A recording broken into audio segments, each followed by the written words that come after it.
사무엘상 20장 35절에서 42절까지의 말씀입니다. 제가 먼저 35절을 읽겠습니다. 아침에 요나단이 작은 아이를 데리고 다윗과 정한 시간에 들로 나가서 아이에게 이르되 달려가서 내가 쏘는 화살을 찾으라 하고 아이가 달려갈 때에 요나단이 화살을 그 위로 지나치게 쏘니라. 아이가 요나단이 쏜 화살 있는 곳에 이를 즈음에 요나단이 아이 뒤에서 외쳐 이르되 화살이 네 앞쪽에 있지 아니하냐 하고 요나단이 아이 뒤에서 또 외치되 지체 말고 빨리 다름질하라 하매 요나단의 아이가 화살을 주워 가지고 주인에게로 돌아왔으나 그 아이는 아무것도 알지 못하고 요나단과 다윗만 그 일을 알았더라. 요나단이 그의 무기를 아이에게 주며 이르되 이것을 가지고 성읍으로 가라 하니 아이가 가매 다윗이 곧 바위 남쪽에서 일어나서 땅에 엎드려 3번 절한 후에 서로 입맞추고 같이 울되 다윗이 더욱 심하더니 요나단이 다윗에게 이르되 평안히 가라. 우리 두 사람이 여호와의 이름으로 맹세하여 이르기를 여호와께서 영원히 나와 너 사이에 계시고 내 자손과 내 자손 사이에 계시리라 하였느니라 하니 다윗은 일어나 떠나고 요나단은 성읍으로 들어가니라. 아멘. 오늘도 말씀으로 찾아오시는 주님 만나기를 축복합니다.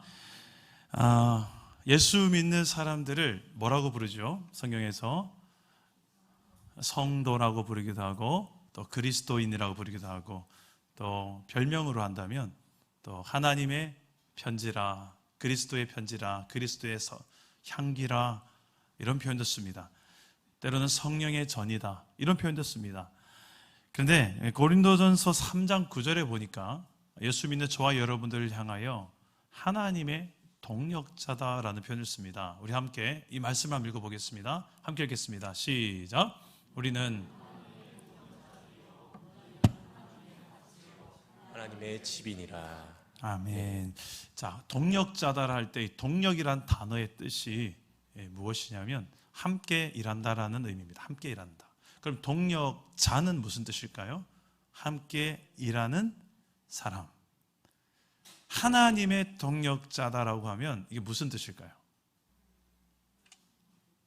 하나님과 함께 일하는 사람이란 뜻도 될 수 있고 하나님의 일을 내가 함께 하는 사람이란 뜻도 될 수 있습니다.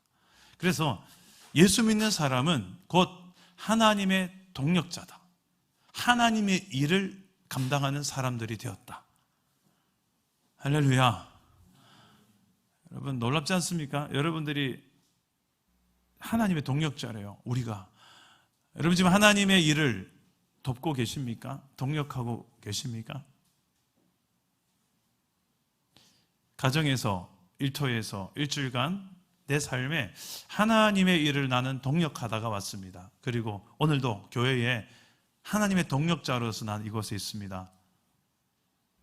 그렇습니까? 아니면 하나님하고 아무런 상관없는 삶을 내가 살고 있는 것 같습니까?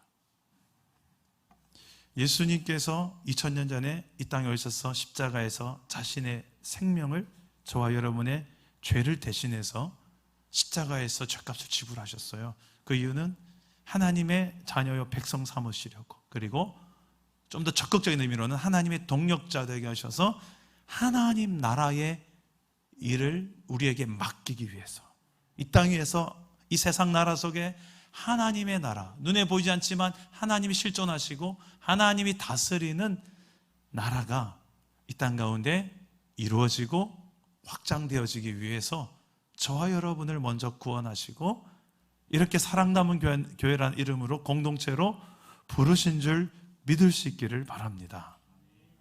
네, 문제는 이 동력이라는 게 우리는 첫째로 우리 사람과 사람 간의 동력을 가장 많이 생각하는 거예요. 그런데 성경을 보니까 가장 우선적인 동력이 사람과 사람의 동력이 아니고 하나님과 동력입니다. 하나님의 동력자가 된 거예요, 우리가. 근데 이 하나님의 동력을 감당하는 사람들끼리도 공동체를 이루어서 함께 서로 간에 이 하나님의 일을 동력하기 시작합니다. 그게 때로는 가족이라는 단위가 되기도 하고요. 때로는 셀 모양이 되기도 하고, 우리는 팀도 있죠. 우리 12개 팀이 있는데 팀 조직으로 하나님의 일을 동력합니다. 각자에게 주어진 재능, 달란트, 은사에 맞추어서 행복하게 그렇게 동력합니다. 근데 이 동력이 마냥 좋고 행복하지만 않습니다. 서로가 너무 다르거든요. 다 내 맘 같지 않아요. 같은 가족인데도, 부부인데도 왜 이렇게 다른지 모르겠습니다. 평소에는 잘 모릅니다만 같이 동력, 같이 일을 해보면 이 사람이 이런 사람이었구나. 이런 분이셨구나. 그때 가서야 아마 보이는 게 있어요. 그냥 이렇게 가만히 앉아서 예배 드릴 때는 절대 서로 모릅니다. 같이 겪어봐야, 사람은 겪어봐야 알잖아요. 특히 일을 같이 해보면 알아요. 작은 일 하느라. 토요 청소, 우리 셀별로 돌아가면서 한 2달에 한 번꼴로 우리 예배당을 청소하잖아요. 우리는, 그죠? 좀 청소하시는 분 손 끄떡끄떡 좀 해주세요. 청소하시잖아요, 그죠? 그죠? 우리 다 청소해요. 우리 교회 예배당을 청소하는 것도 기쁨으로 해요. 그거 할 때만 봐도 우리는 알아요. 이 동력이라는 게 함께 하면, 어제도 보니까 거의 셀 전원이 다 왔어요. 얼마나 셀 리더가 힘이 되고 서로가 힘이 날까? 그래요. 같이 하면 힘든 일도 행복이 되고요. 특히 하나님의 일을 함께 동력하는 기쁨은 세상의 일과는 전혀 다른 기쁨이 있지 않습니까? 그런 동력의 기쁨을 맛보기도 하지만 때로는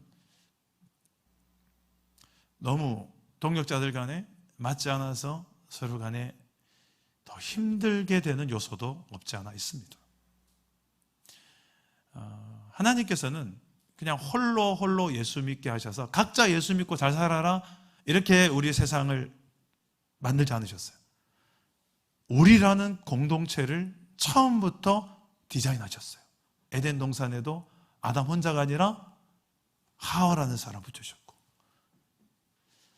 그 뒤에 이스라엘 나라도 공동체로서 함께하게 하셨어요. 교회의 역사가 그래요. 함께. 이 세상, 이 땅에 살아간 나날 동안에 혼자가 아니라 너희는 함께 동력하면서 걸어가는 존재가 바로 예수 믿는 사람들이다. 그래서 하나님의 동력자다라는, 우리는 하나님의 동력자다라고 말하는 거예요.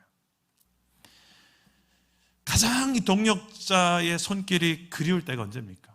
날 좀 도와줬으면 할 때, 내 힘으로 버거울 때, 내 힘으로 한계가 왔을 때, 아무도 나를 도와주지 않는 것처럼, 다 내 맘 같지 않고 나 혼자 덩그러니 혼자서 낑낑대면서 이 일을 감당하고 있는 것처럼 느껴질 때, 딱 한 사람만이라도 내 마음을 좀 알아주고 공감해주고 함께 그 마음을 나눠줄 줄 알고 그렇게 해줄 수 있는 한 사람만 있으면 좋겠다 싶은 그때, 그 한 사람의 동력자가 얼마나 그릴 때가 살다 보면 있지 않나요? 근데 그 사람의 역할을 때로는 내 배우자가 해줄 때가 있어요. 때로는 내 자식이 해줄 때가 있고요. 때로는 내 부모가 해줄 수도 있고요. 때로는 우리 교회 공동체 안에서 전혀 나랑 피 한 방울 안 섞인 사람인데 어쩜 내 마음을 내 가족보다 더 잘 알아주는 사람이 있어요. 내가 힘들 때 그 한 사람의 내 마음과 똑같이 공감해 줄 수 있는 한 사람의 동력자가 있다는 것, 이건 어마어마한 선물이고 복일 것입니다. 오늘 말씀에 성경 속에 나타난 그런 대표적인 동력자의 모델을 소개합니다. 바로 다윗과 요나단입니다. 다윗은 지금 위기 상황입니다. 죽음의 위협 앞에 도망자의 신세입니다. 사울 왕이 다윗을 죽이려고 어명을 내립니다. 다윗을 찾는 자마다 반드시 죽일지라. 심지어는 자신의 아들 요나단에게까지 다윗을 죽이라고 명령합니다. 왜 이렇게 사울의 눈이 뒤집어졌을까? 블레셋과의 전쟁에서 승리하고 돌아올 때 백성들이 사울 왕과 다윗을 칭찬하면서 부른 노래 가사말이 무엇이었습니까? 사울이 죽인 자는 천천히요, 다윗은 만만이로다. 이 이야기를 듣는 사울 왕의 마음이 불편했어요. 비교의식을 가지기 시작한 겁니다. 그리고 다윗을 주목해 보기 시작합니다. 그때부터. 여기 주목해 본다는 것은 질투한다는 거예요. 시기한다는 거예요. 조금만이라도 눈에 거슬리기만 해봐라. 내 밥그릇이 위협을 당하는 거예요. 지금까지 저 인간만 없었을 때는 내가 더 사랑받고 인정받고 높임받고 칭찬받고 인기가 있었는데 갑자기 어느 날 나타난 다윗 때문에 내 밥그릇에 위기감을 느끼는 거예요. 사울은 악령이 지배하기 시작합니다. 그래서 가정에서도 정신없이 떠들어대었더라고요. 정신없이. 제가 지난주에 너무 설교를 세게 해서 피드백이 안 좋습니다. 개 짖는 소리를 막 했다. 왈왈왈 했더니 제가 다시는 그러지 않겠습니다. 전 제가 그래서 다 그런 줄 알았지만 다 안 그렇더라고요. 정말 정신없이 떠들어대는 이 악령에 쓰이니까 비교의식에 사로잡히고, 여러분 이런 사울의 아들이 요나단입니다. 요나단은 어떻게 해서든 다윗을 살리려고 합니다. 오늘 말씀도 다윗을 살리기 위해서 요나단이 들러 나왔습니다. 화살을 쏩니다. 함께 온 소년, 내가 활을 쏠 테니까 너는 화살을 주워와라 하면서 소년을 앞으로 보냅니다. 왕자가 요나단이 화살을 쏩니다. 그 소년 너머로 앞으로 화살을 멀리 쏩니다. 그러고는 외칩니다. 네 앞에 화살이 있지 아니하냐. 이건 사인이었어요. 3일 전에 다윗과 요나단이 만나서 내가 사울 왕의 심기를 살펴보고 이 들판에 나와서 이 바위 앞에 나와 내가 사인을 주겠다. 네가 이 에셀 바위 앞에 있으면, 기다리고 있으면, 3일에 뒤에 이 자리에 와 있으면 내가 화살을 쏘고 난 다음에 화살이 내 앞쪽에 있다라는 이 말을 들면 사울이 너를 죽이려고 한다는 사인으로 알아들어라. 요나단은 그대로 행동합니다. 그리고 이어 요나단은 한 번 더 외칩니다. 지체 말고 빨리 달려가라 라는 이 외침을 합니다. 이건 사전에 약속된 멘트가 아닙니다만 요나단은 더 간절한 마음으로 이 다윗이 살았으면, 다윗이 어떻게 해서든 빨리 이 상황에 구조되었으면 하는 바람에 이 멘트를 하고 있습니다. 그러곤 요나단은 함께하던 아이를 돌려보냅니다. 마지막에 다윗과의 작별 시간을 가지기 위해서였습니다. 이 장면은 성경에서 가장 감동스러운 장면이라고도 할 수 있습니다. 우리 41절 말씀을 함께 한번 읽어보겠습니다. 41절입니다. 시작. 아이가 가매 다윗이 곧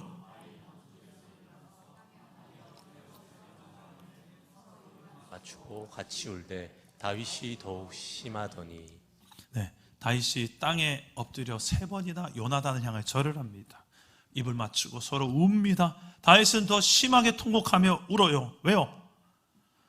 자신을 이토록 아껴주는 친구 요나단이 고맙고 감사하고 감격스러워서 흐른 눈물입니다. 위기의 순간 다 나를 죽이려고, 나를 찾아내서 어떻게든 죽이려고 하는데 그 순간 내 편이 되어주고 어떻게든 나를 살려주려고 애쓰는 이 요나단을 보면서 다윗은 속으로 얼마나 고마웠을까. 그 고마운 마음에 눈물을 흘리며 절을 3번이나 하고 인사를 하는 것입니다. 어떻게 이런 관계가 될 수 있을까요? 생각해 보면 요나단만큼 다윗이 죽었으면 좋겠다라고 생각할 만한 사람이 없습니다. 왜냐하면 사울 왕의 뒤를 이어 왕이 될 수 있는 가장 유력한 후보자가 사울의 아들 요나단 아닙니까? 그런데 지금 대세는 다윗입니다. 사울은 천천히요, 다윗은 만만히로다. 모두가 다윗 외치고 있는데 어디에도 사울보다 요나단 이름이 다윗보다 더 높지 않습니다. 그러나 요나단은 다윗을 사랑하고 다윗을 위해서 이렇게 외치고 있는 것입니다. 어떻게 이런 구조에, 이런 사랑하는 원수가 될 수밖에 없는 이 구조인데 정말 내 생명처럼 아껴주고 사랑하고 어떻게든 이 영혼을 살리려고 하는 이런 아름다운 동력이 가능할 것일까? 오늘 말씀 42절에 요나단의 고백 속에서 그 이유를 찾아낼 수가 있습니다. 우리 42절 함께 읽어보겠습니다. 42절입니다. 시작. 요나단이 다윗에게 이르되 평안히 가라. 우리 두 사람이 여호와의 이름으로 맹세하여 이르기를 여호와께서 영원히 나와 너 사이에 계시고 내 자손과 네 자손 사이에 계시리라 하였느니라니. 다윗은 일어나 떠나고 요나단은 성읍으로 들어가니라. 자, 지금 이 고백 속에 끊임없이 반복하고 있는 표현이 무엇입니까? 요나단은 다윗에게 이렇게 이야기합니다. 우리 두 사람 사이에 여호와의 이름으로 맹세한다. 너와 내 사이에 여호와께서 함께 하신다. 영원히 너와 나 사이만이 아니라 너와 나의 자손까지도 여호와께서 함께 하신다. 너와 나 사이에 너 자손 내 자손 사이에 여호와께서 계신다. 영원히 끊임없이 하나님을 너와 나 사이에 개입시키고 있어요. 다시 말해서 우리의 대인관계 속에 하나님을 개입시키는 거예요.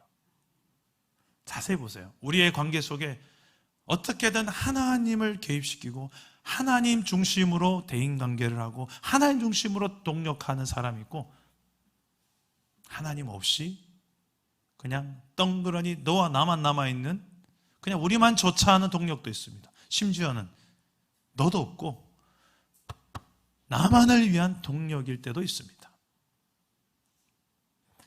그러나 다윗은 하나님 중심의 동력자였어요. 따라서 해봅시다. 하나님 중심의 동력자. 하나님 중심의 동력자. 자, 이런 하나님 중심의 동력자였기 때문에 요나단은 다윗을 사랑했고 다윗을 위해서 끝까지 보호해주고 지켜줄 수 있었던 것입니다. 이 하나님의 뜻이 이제 다윗이 장차 이스라엘의 왕이 되어야 될 것을 요나단도 알았습니다. 그래서 그 하나님의 뜻에 비록 혈연으로는 사울 왕의 후계인 내가 왕이 되어야 되지만 하나님의 뜻은 그게 아니었던 거예요. 이미 다윗에게 기름 부음이 되었고 다윗이 장차 왕이 될 것을 요나단도 인정했기 때문에 그 요나단도 다윗을 인정하며 그 자리를 내어주는 것입니다. 이럴 수 있는 힘이 무엇일까요? 어떻게 해서든 우리는 기득권을 잡아야만 되는 세상의 구조 속에서 내 기득권을 내어준다? 쉽지 않은 이야기입니다. 그러나 요나단은 자신의 혈연보다 기득권보다 하나님 중심으로 살았기 때문에 하나님의 뜻이 더 중요했기 때문에 그 자리를 내어놓고 다윗에게 내어줄 수가 있었던 것입니다. 동력을 하다 보면 그런 일이 생겨요. 특히 연합의 동력을 하다 보면 자신의 이득 때문에 동력이 힘들어질 때가 있습니다. 내가 좀 더 이득을 챙겨야 될 것 같거든요. 이상해요. 교회 안에서도 세상 속에서도 마찬가지인데 동력을 하면서 내가 좀 더 가져야 된다. 내가 좀 더 높아져야 된다. 내가 좀 더 인정을 받아야 된다라는 이런 욕구가 우리에게 있습니다. 그래서 이 동력은 참 힘듭니다. 그만큼 우리는 자기 중심성이 있습니다. 심지어는 가족까지도 그렇습니다. 그래서 우리는 자기중심적으로 동력을 하다 보면 그곳에는 어디에도 하나님 나라가 이루어질 수가 없습니다. 성경이 그걸 말해주고 있어요. 사무엘상을 이 관점으로 보시면 좋습니다. 누구 중심으로 너희가 살아갈래? 하나님 중심이냐? 자기 중심이냐? 하나님 중심으로 살면 다윗과 요나단처럼 어떤 위기 상황, 불리한 상황 속에서도 하나님 나라의 꽃을 피우고 아름다운 열매들을 맺으며 하나님 나라가 이루어지며 확장되는, 그러나 사울의 길로 가는 어떻게 해서든 자기 중심, 내 나라, 내 기득권, 내 권력, 나의 기념비, 나의 영광, 하나님도 심지어는 나의 옵션이 되는 이런 자기중심적인 신앙과 사역과 모든 관계들이 어떤 결말로 가는지를 사무엘상하에서 잘 보여줍니다. 이 하나님 중심을 가진 다윗과 요나단이 만났기 때문에 그들은 이런 위기 상황 속에서도 아름다운 동력, 감격의 동력을 누리며 나눌 수가 있는 거였습니다. 오늘날 우리의 가장 좋은 동력자는 가정입니다. 가족은 우리가 가면 쉼을 얻고 힘을 얻는 곳이죠. 그런데 동력자가 되지 못하는 가족들이 있습니다. 오히려 사역지가 될 때가 있어요. 그곳에 갈 때 긴장해야 되고, 가정의 문을 열 때 내 마음의 준비, 심호흡을 하고 들어가야 되는 가정이 있습니다. 오늘도 제발 무사히 하기를. 집에 문 열고 남편이 집에 들어가면 가정에서 아빠 왔어, 여보 당신 왔어요, 오 마이 달링 이러면 좋은데, 그게 아니라 마치 전혀 존재감 없이 쳐다도 안 보는 그런 아버지의, 아빠의 씁쓸한 마음들이 있어요. 나는 이 집에 돈을 벌어다 주는 기계인가? 아내는 어떻습니까? 집에만 가면 행복해야 되는데 가정이 설거지가 쌓여있고, 냉장고에는 유통기한 지난 음식들이 자식들 먹으면 안 되는데 치울 여력이 없고 늘 바쁘게 사는, 그래서 가정이 남편에게도 아내에게도 공급처가 되고 힐링의 장소, 동력의 장소, 그게 아니라 사역지가 되는 거예요. 가정 가면 내가 어떻게 해서든 정신 바짝 차려야지, 안 그러면 이건 또 전쟁이 일어나겠다. 자식들은 어떻습니까?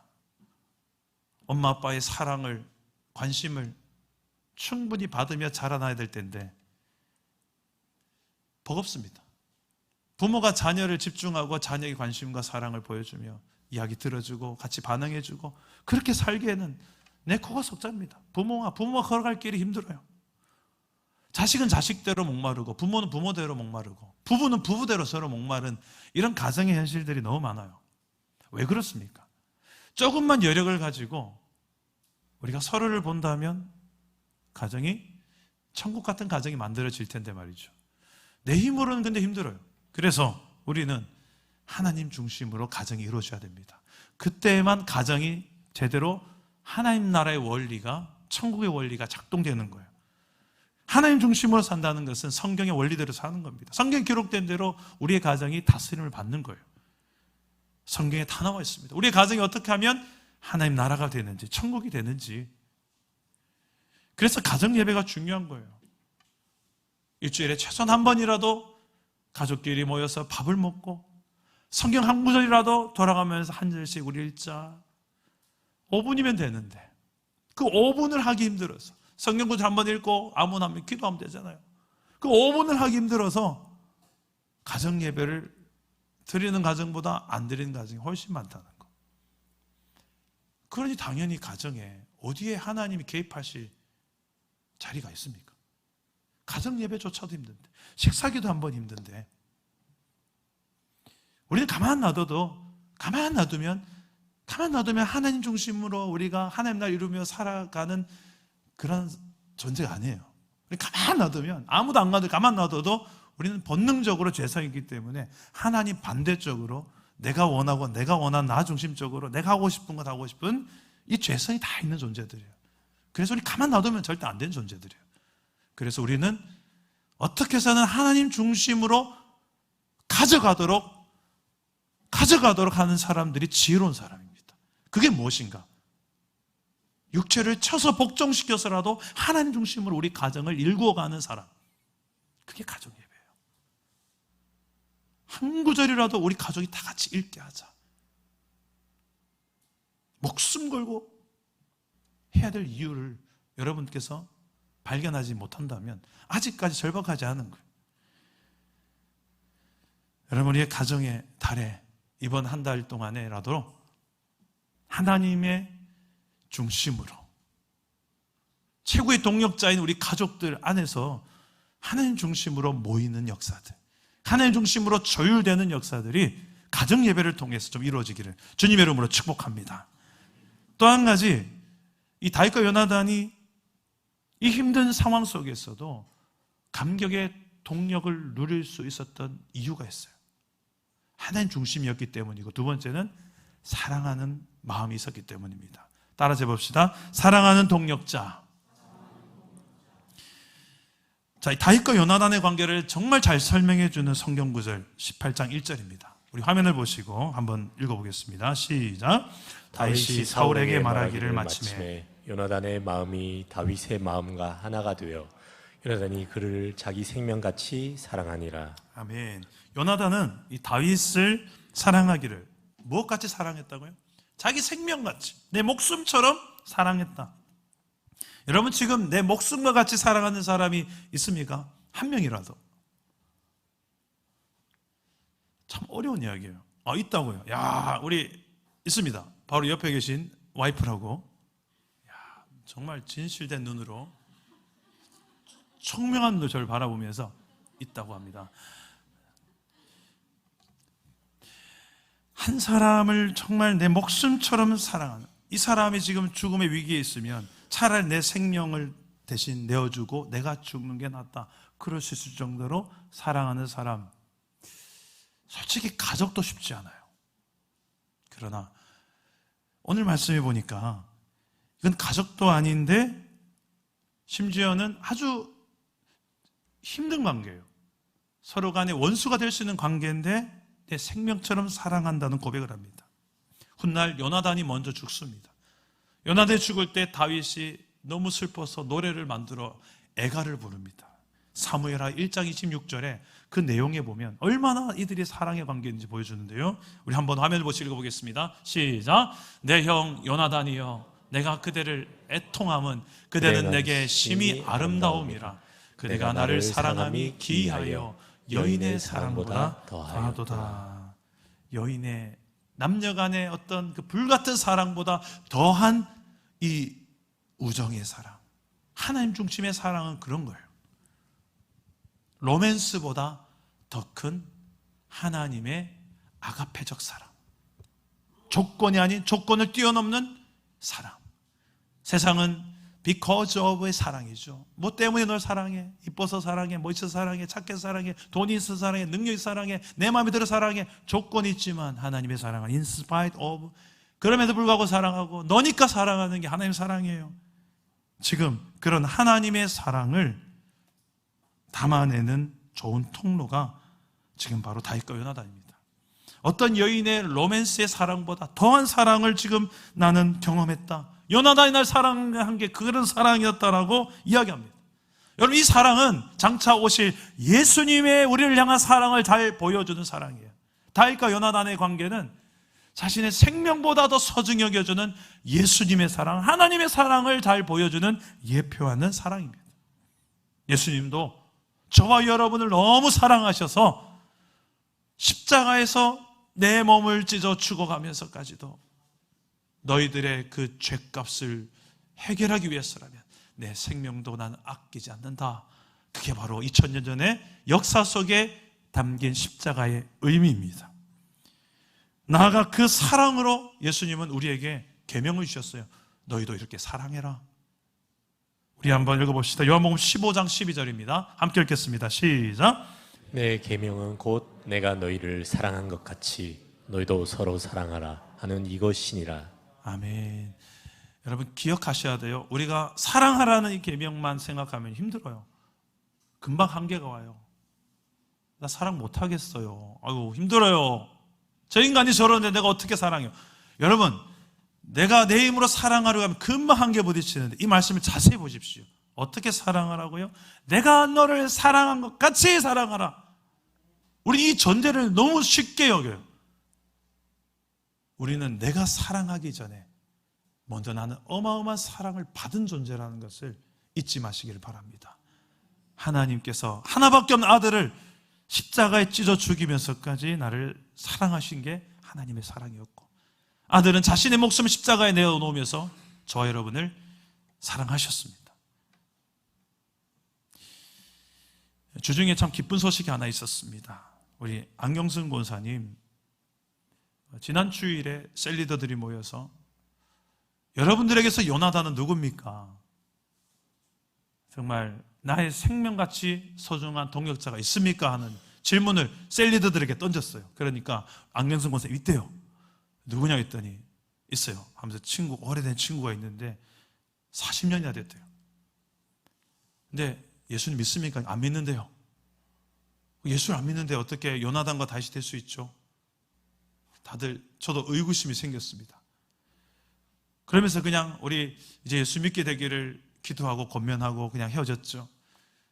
어제입니까? 어제죠. 그 권사님하고 통화를 하는 중에 이분이 또 통화가 됐대요. 주중에 근데 이제 교회를 나가보겠다고 이야기를 했답니다. 그래서 지금 이천에 사시는데 이천의 교회를 추천해 달라는 요청에 제가 아는 이천의 참 행복한 교회, 아담한 교회, 좋은 목사님 교회를 추천해 드리고 연결해 드렸어요. 권사님 한마디로 아직 예수를 믿진 않지만 너무 사랑하는 사람이에요. 사랑을 주고받는 불신자지만 사랑하는 관계라는 그게 이렇게 언젠가는 복음의 꽃이 맺힐 수도 있겠구나. 여러분, 우리 주변에 예수 믿는 사람만 사랑하는 존재가 아니라 예수 아직 안 믿지만 사랑할 수 있게 되기를 축복합니다. 그들도 장차 하나님의 동력자가 되어질 사람이라는 사실을 믿음의 눈으로 바라보면서 사랑하시기 바랍니다. 그 사랑을 통해서 전달되는 복음이라야 진짜 복음의 맛을 내거든요. 복음은 내용은 전하는데 사랑 빼고 나는 저 인간이 전혀 사랑스럽지 않아. 나는 전할 뿐이고 니는 들을 뿐이고 반응하고 안 하고 네 책임일 뿐이고 나는 손 털고 먼지 털고 떠나면 될 뿐이고 아무런 내 마음과 사랑 안 담기고 그냥 전달을 하면 끝일 뿐이고 과연 그럴까요? 저는 참 무책임하다 생각합니다. 어떻게 그럴 수가 있어요? 한마디 말을 해도 표정을 그 사람의 눈을 바라보더라도 어떻게 그런 자세로 복음을 전할 수가 있습니까? 복음을 잘 몰라서 그런 것 같아요. 우리 주변에 아직 하나님 몰라서 복음을 몰라서 그렇게 살고 계신 분들 계시잖아요. 불쌍히 여기는 마음으로 사랑할 수 있기를 축복합니다. 그 사랑할 때 그 사랑을 통해서 지금 안경순 권사님 몇 년 걸렸어요? 40년 걸렸어요. 한 사람 그렇게 빨리 바뀌는 거 아닙니다. 왜 교회 나왔는데 내 남편 안 바뀌어요? 내 아내 안 바뀌어요? 내 자식 안 바뀌어요? 수십 년 걸려서 안 바뀐 사람 있을 수 있습니다. 그 주권이 하나님께 있습니다. 끝까지 믿음으로 우리가 할 도리는 사랑하는 거예요. 이걸 하나님께서 우리에게 명령하신 거예요. 이런 사랑하는 동력자가 가득한 우리 공동체 사랑 남은 교회 되기를 축복합니다. 마지막입니다. 여러분의 요나단은 있습니까? 나의 요나단을 여러분 찾으셨습니까? 나의 요나단을 찾아서 여러분들은 지금 어떤 노력을 하고 계십니까? 여러분 곁에 이런 동력자가 있습니까? 지금까지 걸어온 인생길 속에서 요나단 같은 동력자를 만나본 경험이 있습니까? 평생 살아도 내 인생 가운데 이런 요나단 같은 동력자 한 명을 만나기가 쉽겠습니까? 어렵겠습니까? 오히려 믿었던 만큼 발등을 찍힐 경우는 많지. 참 요나단과 다윗처럼 이런 관계를 가지고 평생을 살 수 있는 동력자 찾는 것이 참 어려운 일일 것입니다. 1989년에 제가 참 좋아했던 대중가요가 있습니다. 변진섭 씨의 희망사항이라는 노래예요. 혹시 아세요? 청바지가 잘 어울리는 여자, 밥을 먹어도 많이 먹어도 배가 안 나오는 여자, 뚱뚱해도 다리가 예뻐서 짧은 치마가 잘, 김치볶음밥을 잘, 이런 노래예요. 너무 공감했어요. 저도 그런 여자 만났으면 좋겠다 하면서 제 기도 제목이 됐어요. 주여 이런 여자 만나게 하옵소서. 대중가요가 제 기도 제목이 됐었어요. 그런데 맨 마지막에 그 노래 제 끝이 어떻게 끝난지 아세요? 여자 목소리가 나요. 이 노래의 작곡자 노영심 씨가 피아노를 치면서 이렇게 부릅니다. 보세요, 날 좀 잠깐 보세요. 희망사항이 정말 거창하군요. 그런 여자한테 너무 잘 어울리는 난 그런 남자가 좋더라. 이게 무슨 말입니까? 아멘. 이게 무슨 말입니까? 너무 맞는 말이죠. 너무 맞는 말을 하고 있어요. 희망사항, 니만 희망사항 있나? 나도 희망사항이 있다. 예전에 기도 제목으로 어떤 남자 만나기 원하세요 하면 키 크고 뭐 나보다 키 크고 능력은 좀 되고 생긴 건 좀 그래도 조금 생기면 되고 뭐 이렇게 가정관계 이렇고 막 이야기를 해요. 한참 듣다가 보니까 속으로 이런 말 해주고 싶어요. 야, 그런 남자가 왜 너 같은 여자를 만나겠어? 왜 그래요? 네가 희망하는 그 사람에 잘 어울리는 너는 왜 안 되려고 하는 거야? 이거죠. 대중가요도 그걸 말해요. 근데 성경에도 왜 그런 말이 없겠습니까? 황금률이라고 하는 마태복음 7장 12절 우리 한번 읽어봅시다. 함께 읽겠습니다. 시작. 그러므로 무엇이든지 남에게 대접을 받고자 하는 대로 너희도 남을 대접하라. 이것이 율법이요 선지자니라. 대접 받고 싶어? 그러면 받고 싶은 만큼 너도 똑같이 그렇게 대접해. 이게 성경 기록되어진 모든 말씀의 원리라는 거예요. 하나님 나라의 원리라는 거예요. 이 땅에서 하나님 나라 백성들이 살아가는 삶의 원리라는 거예요. 가정 안에서도 아빠가 존중받고 싶고 존경받고 싶죠? 그러면 내가 먼저 아이들을 존중하고 발을 씻겨야 돼요. 얘들아 이리 와라. 가정의 달에 발 한번 씻겨보세요. 애들. 아내한테 존경받고 싶죠? 여보 이리 와요. 고생 많았지. 내가 어깨 주물러 줄게. 왜 존경 안 하겠어요? 안 하니까 존경 안 받지. 아내들 왜 남편이 맨날 사랑 안 한 것 같아요? 남편에게 그 존중의 메시지, 존경의 메시지 한번 보내보세요. 당신 하루 종일 얼마나 고생 많아. 당신이 있어서 우리 가정이 그래도 여기까지 왔다. 직장생활 힘든 거 얼마나 내가 잘하는데 고생했어. 이리 와. 뽀뽀 쪽. 왜 사랑스럽지 않겠어요, 남편들이. 여러분, 이런 받고 싶은 대로 내가 먼저 대접을 하는 게 성경의 원리라는 거예요. 내가 먼저 누군가의 좋은 요나단이 되라는 거예요. 내가 먼저 저 사람의 좋은 다윗이 되어주라는 거예요. 나아가 그런 동력자를 또한 만날 수 있게 해달라고도 기도해야 돼요. 왜냐하면 성경이 그걸 약속하고 있거든요. 동력자를 놓고 구해라. 내가 최고의 동력자를 너에게 줄게 약속한다. 어디에 그런 말씀이 있습니까?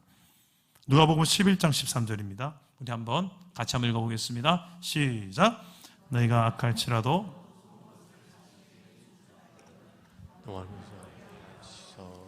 구하는 자에게 성령을 주시지 않겠느냐 하시니라.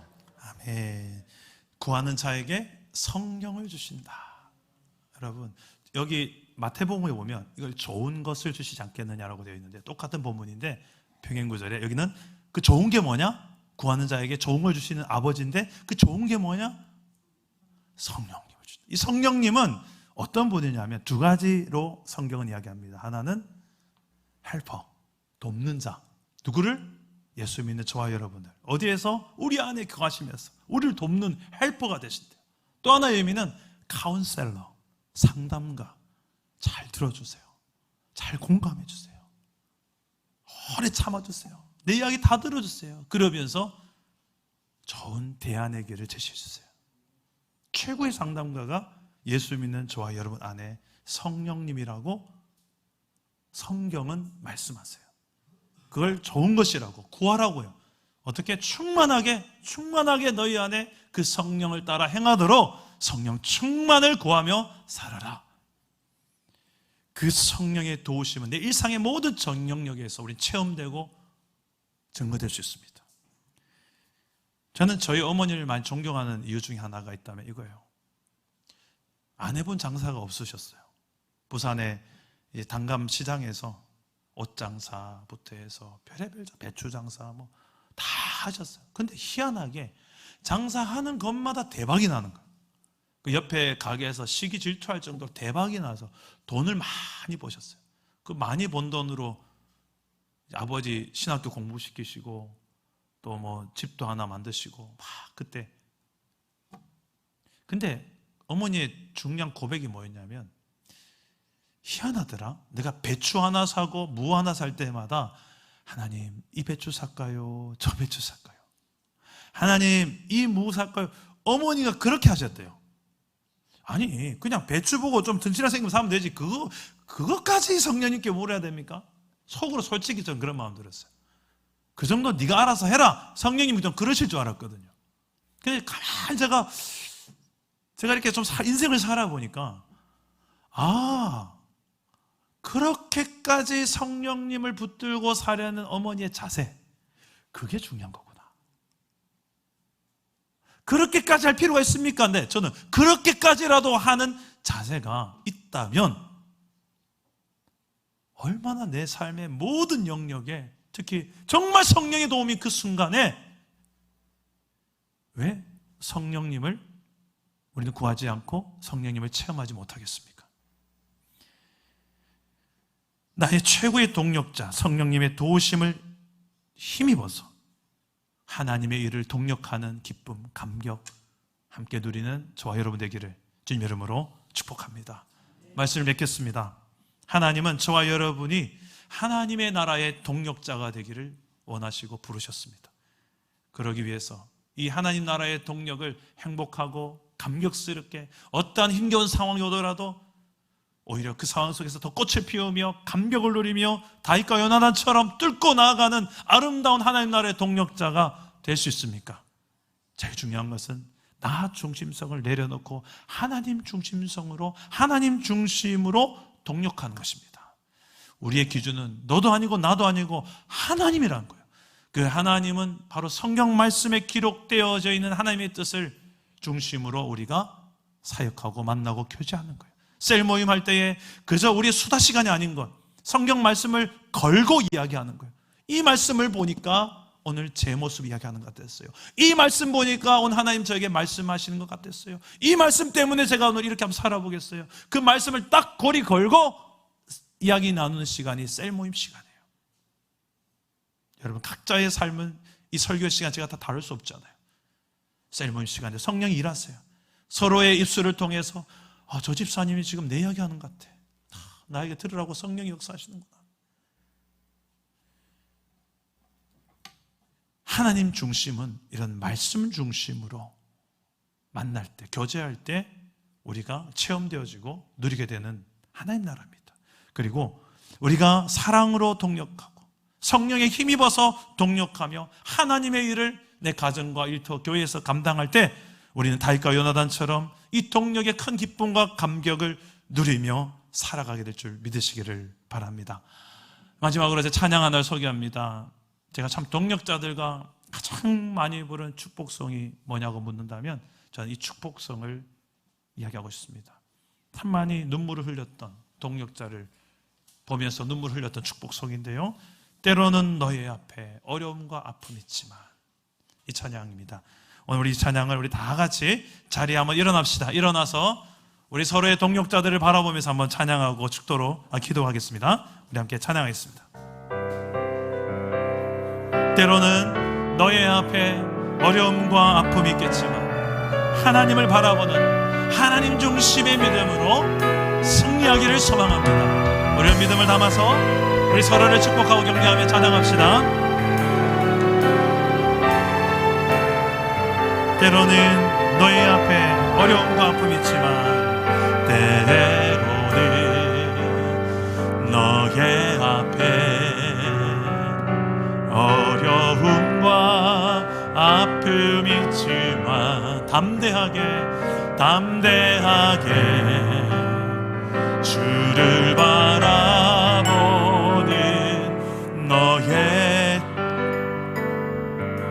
너의 영혼, 우리 볼 때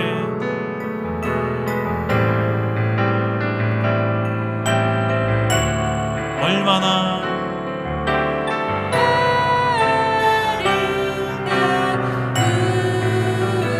너의 영혼 통해 큰 영광 받으실 하나님,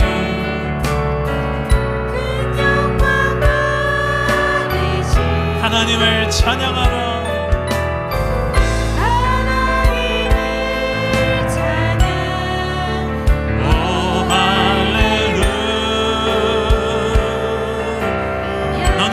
족속이요, 너는 택한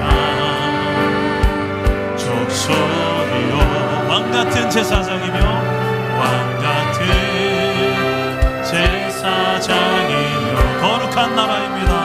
거룩한 나라, 하나님의 소유,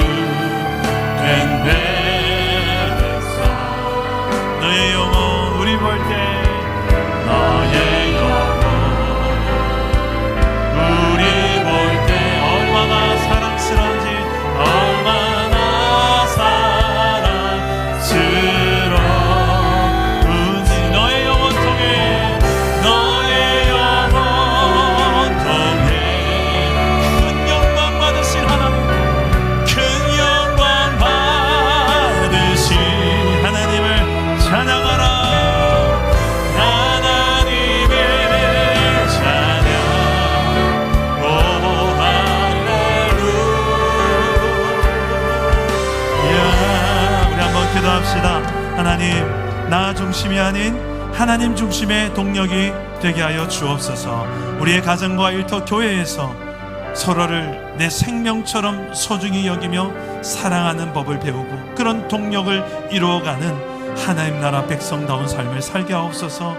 시기와 질투, 비교의식으로 가득한 이 시대 속에 나도 똑같이 그 방식으로 사는 것이 아니라 절대가치와 너니까 너라서 사랑할 수 있는 무조건적 하나님의 사랑을 나도 배워서 그렇게 사랑해낼 수 있는 힘을 성령이여 내게 공급하여 주옵소서. 우리의 동력을 통해 하나님의 나라가 뜻이 내 가정과 일터에서 이루어지게 하여 달라고 저를 따라고 한번 기도하겠습니다. 주여 은혜를 주옵소서. 주여 동력하게 하옵소서. 주여 사랑하게 하옵소서. 기도합니다. 아버지 하나님, 우리가 이런 사랑의 동력이 이루어지기를 소망합니다. 내 뜻이 아니라 하나님의 뜻으로, 나 중심이 아니라 하나님 중심으로 우리 가정이 만날 수 있게 하여 주옵소서. 우리가 함께 걸어가는 이 길이 하나님 나라가 이루어지며 하나님의 뜻이 내 삶 속에 이루어지는 놀라운 복을 누리게 하여 주옵소서. 특히 우리 다음 세대들이 우리 부모들을 통하여 하나님의 뜻을 바라보며 하나님의 나라를 경험하게 되기를 소망합니다. 주여 우리를 사용하여 주옵소서. 그저 구경꾼으로 살지 말게 하시고 하나님 나라의 주역들로 세워지게 하여 주옵소서. 오늘 하나님, 우리가 여기 와 있습니다. 나를 부르신 하나님, 나를 인도하신 하나님, 나를 여기까지 부르신 하나님의 그 인도하심 속에서 우리가 하나님 나라를 꿈꾸며 아버지와 함께 걸어갈 수 있는 아름다운 동력을 걸어가게 하여 주옵소서. 살아계신 하나님, 우리가 아름다운 동력을 감당하는 하나님 나라 동력자가 되게 하여 주옵소서. 이를 위하여 나 중심성을 내려놓게 하시고 하나님 중심으로 사는 법, 만나는 법, 교제하는 법, 사역하고 일하는 법을 우리 하나씩 하나씩 배울 수 있도록 성령이여 도와 주시옵소서. 무엇보다 사랑하는 법을 알기 원합니다.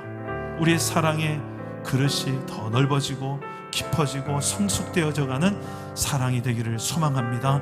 그런 이 땅 위에 살아가는 하나님 나라 백성, 하나님 중심으로 하나님 나라를 이 땅에서부터 누리며 증거하며 확장할 수 있도록, 그런 우리의 가정 만들어갈 수 있도록, 그런 우리의 일터 만들어갈 수 있도록 성령이여 이끄시고 도와주시옵소서. 예수님의 이름으로 기도드립니다. 아멘.